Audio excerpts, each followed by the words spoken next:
एआईएडीएमके की पूर्व महासचिव बीके शशिकला ने कहा, मैं प्रभावित लोगों से मिली। बैठक में केवल 3 लोग शामिल हुए क्योंकि बाकी लोग काम खत्म कर घर लौट रहे थे। जो लोग बच्चों के साथ आए थे वे उसी इलाके में रहते हैं। बैठक के कुछ ही मिनटों बाद बिजली चली गई और जब तक बिजली वापस आई तब तक सभी लोग ऊपर चढ़ चुके थे। அவங்க நான் எல்லாரையும் போய் பார்த்தேன். அவங்க சொல்றது அதாவது அந்த கூட்டத்துக்கு வந்தவங்கன்னு நான் ஹாஸ்பிட்டலில் பார்த்தவங்கல்ல, ஒரு 3 பேர் மட்டும்தான் அந்த கூட்டத்துக்காக வந்திருக்காங்க.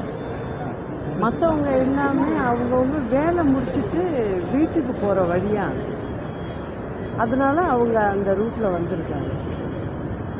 சிலர் இந்த குழந்தைங்கள்லாம் வச்சுக்கிட்டு வந்தவங்க என்னென்னா, அந்த ரோட்லேயே சைடில் நிறைய சந்துகள் இருக்குது. அதில் பார்த்தீங்கன்னா 50லேருந்து 100 வீடுகள் இருக்குது, சின்ன சின்ன வீடுகள் இருக்குது.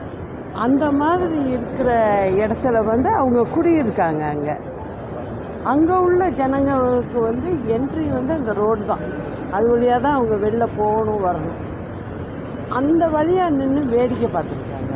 அவங்க காம்பவுண்டுக்கிட்டே நின்று வேடிக்கை பார்த்துருக்காங்க.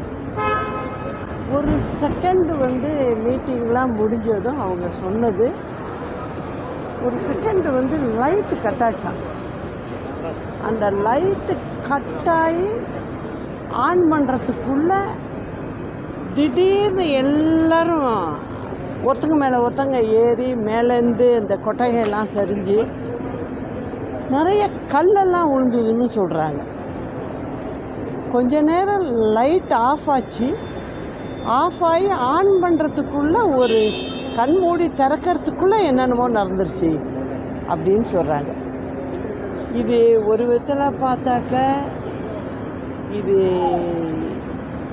நடந்திருக்கதே அவங்க சொல்கிறதுலேருந்து பார்க்கும்போது அது விசாரித்தாதான் நிறைய விஷயங்கள் வரும்.